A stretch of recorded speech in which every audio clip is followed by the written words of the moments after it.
नमस्ते दोस्तों। आज मेरा 13वां दिन है ऑफ पेपर ट्रेडिंग। आज मैं यहाँ बहुत लेट आया हूँ मार्केट में, तो आते ही मुझे काफ़ी दिखा कि भाई मार्केट काफ़ी पी जा चुका है। टाइम ना बिताते हुए मैंने अपना सेटअप सी की तरफ बना लिया। छोटे से पॉइंट्स ही पकड़ने हैं, मेरे को बहुत ज़्यादा रिक्वायरमेंट है नहीं मेरी बड़ी डील, क्योंकि मेरी हमेशा से यही गलती हुआ करती थी। मैं क्या करता था, बड़े टारगेट, अभी जो पिछले कुछ दिनों में मैंने ऑब्ज़र्व करा कि मैं बड़े टारगेट करने के चक्कर में अपने एसएल के एसएल ज़्यादा टच हो रहा है, क्योंकि बड़ा टारगेट ना मिल नहीं पा रहा है इतनी आसानी से, जितनी आसानी से मैं सोच रहा था। खैर, अगर ये मेरी इस कैंडल में एंट्री बनाता है तो भाई मैंने जो मार्क किया है वो मेरा फर्स्ट पॉइंट था मेरा। अभी जो मैं टारगेट देख रहा हूँ वो टारगेट मेरा करीब करीब 144 145 के आसपास का मेरा टारगेट आ रहा है। और अगर मैं देखूँ तो भाई मैंने ना 128 पर अपना फर्स्ट एसएल ट्रेल करा है। ऑलमोस्ट 10 पॉइंट करा, वैसे वो बहुत ज़्यादा है, मुझे 5 पॉइंट रखना चाहिए। और मेरी एंट्री करीब 128 के आसपास हो रही है भाई। और ये मैंने ना सेकंड एसएल रखा है, क्योंकि एक बड़ी उम्मीद रखनी चाहिए, क्योंकि जब ना आप एक ट्रेड में घुस रहे हो और आप एसएल की स्ट्रैटेजी यूज़ कर रहे हो तो आपको टारगेट बड़ा रखना चाहिए, एसएल छोटा रखना चाहिए। और एसएल को ट्रेल करने की स्ट्रैटेजी जरूर यूज़ करनी चाहिए कि भाई फर्स्ट एसएल मैंने यहाँ ट्राई किया, अगर मेरे को लग रहा है कि और मार्केट ऊपर जा रहा है, भाई प्रॉफिट बुक करते चलो ना, क्या ज़रूरत है कि अगर बुक करने से कोई प्रॉब्लम थोड़ी है कि बुक नहीं करना चाहिए। तो भाई अभी मेरे ना, आप देखोगे भाई मेरी चल रहा है मार्केट, तो मेरा हिसाब से ना अभी ये जो लग रहा है कि भाई 5 मिनट में 15 मिनट में कि भाई धीमे धीमे मार्केट ना चल तो साइड भी दे रहा है, पर धीमे धीमे एक अपर लेवल पे जा रहा है, क्योंकि काफ़ी नीचे आ चुका है। आप देखो पिछली पिछली कितनी कैंडल्स, 15 मिनट से आप देखोगे तो कल भी इतना गिरा था, आज भी आ रहा है। और भाई इसने एंट्री तो मेरी बना दी है, जो कि मैं फील कर रहा हूँ, क्योंकि देखो ये अभी मेरा 12-16 के आसपास में कैंडल में ये गया है एंट्री, तो मेरी एंट्री तो हो गई है। तो एंट्री हो गई है मार्केट में मेरी, बट कंफर्म कैंडल नहीं है। अगर मैं रियल ट्रेड में होता पर जीटीटी लगा के रखता तो ये मेरा ट्रेड बनना ही बनना था। ऑब्वियस है कि एंट्री करेगा ही करेगा, बट भाई ये रहता है ना कि अगर जीटीटी ऑर्डर लगेगा तो भाई ब्रोकर तो आपका सॉफ्टवेयर तो काम करेगा ही अपना। अगर आप डायरेक्ट मार्केट में एंट्री कर रहे हो तो आप भाई कंफर्मेशन लेके जाओगे मार्केट में कि भाई ऐसे थोड़ी है कि आपने देखा जा रहा है घुस गए। तो पर अभी मेरी गलती हुई है, अगर मैं ऑर्डर देखो लगा के चलूँ तो मेरे कहीं ना कहीं मेरी ट्रेड में एंट्री हो गई है। बट अगर मैं देखूँ कि भाई ऑर्डर के हिसाब से ना, अगर मैं वेट कन्फर्मेशन करूँ, तो अगर मेरे को रुकने के बाद मेरी कैंडल मेरे एंट्री पॉइंट के पास आकर थोड़ा सा पावर दिखा रही हो, तेज़ी से जा रही हो, तो मैं एंट्री कंसिडर करूँगा। अदरवाइज़ मैं वो एंट्री, जब वो कैंडल अपर लेवल पे, मतलब कि मेरा अगर 128 का पॉइंट है, 128 से ऊपर सस्टेन कर रही है, तो इट्स मीन मेरी एंट्री 128 है, तो मैं श्योरिटी से ले सकता हूँ। 128 भी नहीं, अगर मैं 29 पे भी लेना पड़ा, 130 पे भी लेना पड़ा, तो अभी मैं एंट्री को कंसिडर कर लूँगा। बट अगर वो एक ही कैंडल जस्ट वो ऊपर गई तो मैंने ब्रेकआउट मान लिया, और ब्रेकआउट में मैंने एंट्री मान ली, और उसी में अगर वो नीचे आ गई तो भाई मेरे तो वो वापस जाएगा, मेरा एसएल मारेगा ही, क्योंकि कई बार ब्रेकआउट फेक ब्रेकआउट्स होते हैं। अभी मैंने आपको यहाँ पर देखोगे तो आपको फील होगा कि भाई कई बार ब्रेकआउट फेक ब्रेकआउट होता है। अब देखो ना ये वापस से जा रहा है, अब इसमें ये तोड़ के जाता तो भाई मेरी एंट्री हो जानी चाहिए एज पर माई ओपिनियन। कि अब ये अगर इसने तोड़ा इस कैंडल को और इसके ऊपर कैंडल एक और होती है, तो मेरी एंट्री एक्चुअल में होनी चाहिए कि हाँ भाई मार्केट में मैंने एंट्री बनाई है। तो मेरी नज़र में ये होनी चाहिए। और भाई एक्सेल में जैसा कह रहा था कि 10 पॉइंट का तो बहुत ज़्यादा हो जाता है, मेरी स्ट्रैटेजी के हिसाब से मैं 5 पॉइंट का ही लेके चल रहा था, तो मैंने अपना एक्सेल को थोड़ा सा नीचे कर लिया, क्योंकि जब एक अमाउंट फिक्स करना ही है तो तब करो ना भाई जब सिक्योरिटी लग रही हो। ज़बरदस्ती क्यों अमाउंट को फिक्स करके बैठे रहो कि भाई मेरा अमाउंट आएगा लगेगा और फिर वो मेरे को मिलेगा, नहीं मिला तो इतना लंबा नहीं गया तो भाई अपना कुछ तो अमाउंट सिक्योर करके जो। तो भाई इस स्ट्रैटेजी को सोचकर मुझे लग रहा है, अभी देखो ये मार्केट इसे कहते हैं कैंडल, मैं जो बात कर रहा था ना वो इस कैंडल की बात कर रहा था, this is the entry point. ऐसी बड़ी कैंडल आ रही हो भाई, ग्रीन कैंडल के बाद बन रही हो, ब्रेकआउट मिल रहा हो, तो एंट्री करने में क्या बुराई है। एंट्री लो, अगर मिलता है जितना मिलता है उतना लो, बात खत्म।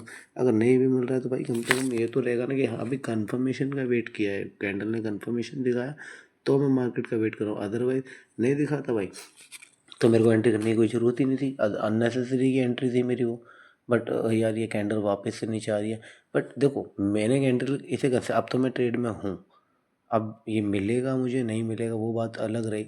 बट अब ये देखोगे कि ये ना ये 810 पे है ना, 25 800 पे, वहाँ से वापस ऊपर ग्रीन जा रहा है, और ये 5 मिनट की कैंडल है। तो भाई कहीं ना कहीं आप देखोगे कि भाई ये इस लेवल को ना तोड़ के नीचे नहीं गया। अगर ये अगर ऊपर रहा ना 25,800 के, तो भाई मैं इस मार्केट में रुक मतलब इस ट्रेड को लेकर होल्ड कर सकता हूँ, बेशक कि मेरा मैं जब तक एसएल के पास नहीं जाएगा तब तक मैं वेट कर लूँ। ऑब्वियस है मेरे को तब तक का वेट करना चाहिए, क्योंकि भाई जब मार्केट मेरे ही ट्रेड के हिसाब से चल रहा है तो मुझे वेट करने में क्या प्रॉब्लम। पेशेंस ही तो की है, पेशेंस इज़ अ सक्सेस की भाई। बहुत ही इंपॉर्टेंट चीज़ है कि आप जब ट्रेड में पैसा लगा के बैठो, जब दिल की हार्ट बीट इतनी तेज़ बढ़ रही होती है, हार्ट बीट कि भाई पैसा गया गया गया, उस डर से ना हम लोग क्या करते हैं, कई बार अपॉर्चुनिटीज़ मिस करते हैं और कई बार हमारे को बहुत नुकसान भी होता है। बट हमें क्या करना है, डरना नहीं है। हमें भाई अपना एक सेटअप लेकर कि भाई इतना लॉस भी होगा तो मैं इतना लॉस कंसिडर कर सकता हूँ, अगर मेरे को इतना प्रॉफिट होगा तो मैं इतना प्रॉफिट कंसिडर कर सकता हूँ।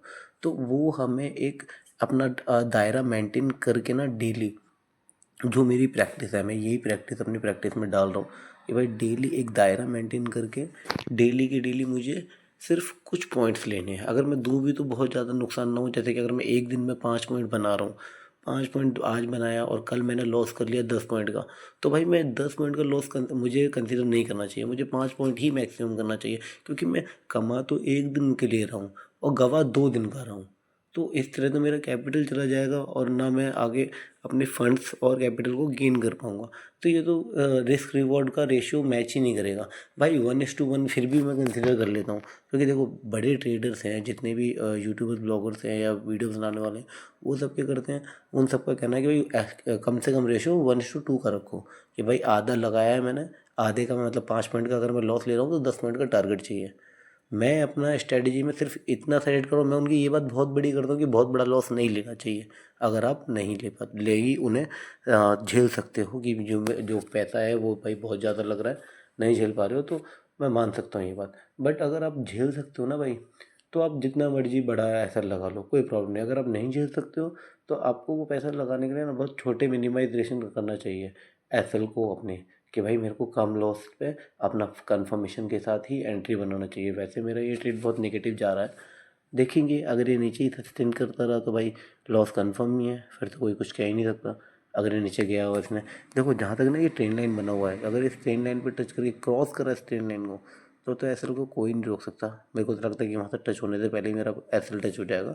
बट अगर ये नीचे आया तो, और ये यहीं से अगर इसने वापस से ऊपर की तरफ का रास्ता मोड़ लिया अपने आप का, तो ये बहुत तेज़ी से ऊपर जाएगा। हाँ, और जो मैं बात कर रहा था ना अपनी स्ट्रैटेजी की कि एसएल ट्रेड करने वाली, एसएल ट्रेड की स्ट्रैटेजी सिर्फ यही है कि अगर आप ऊपर की तरफ मतलब जा रहा है, आपको 2-4 पॉइंट मिल रहा है, वो हम सिक्योर करके चले। मेरा एसएल तो लगा हुआ था, 10 पॉइंट का एसएल मेरा था, 20 पॉइंट का मेरा टारगेट था।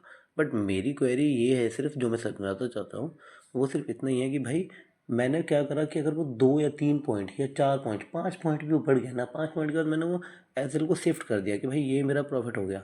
वैसे मेरा आज एसएल हिट हो गया है, तो भाई आज का तो लॉस हो गया, डन। ओके, तो अब अपना ट्रेडिंग जर्नल बना लेते हैं।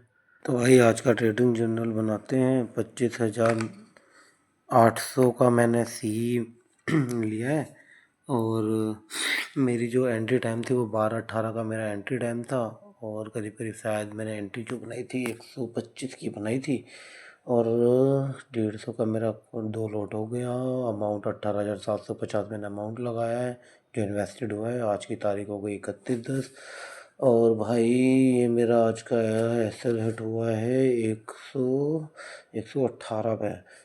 तो ऑलमोस्ट मैंने 7 पॉइंट्स का लॉस किया है, करीब करीब 1,050। और अगर मैं ब्रोकरेज 150 रुपये लेके चल रहा हूँ तो 1,200 रुपये का आज का मेरा एसएल हिट होने की वजह से लॉस हुआ है भाई।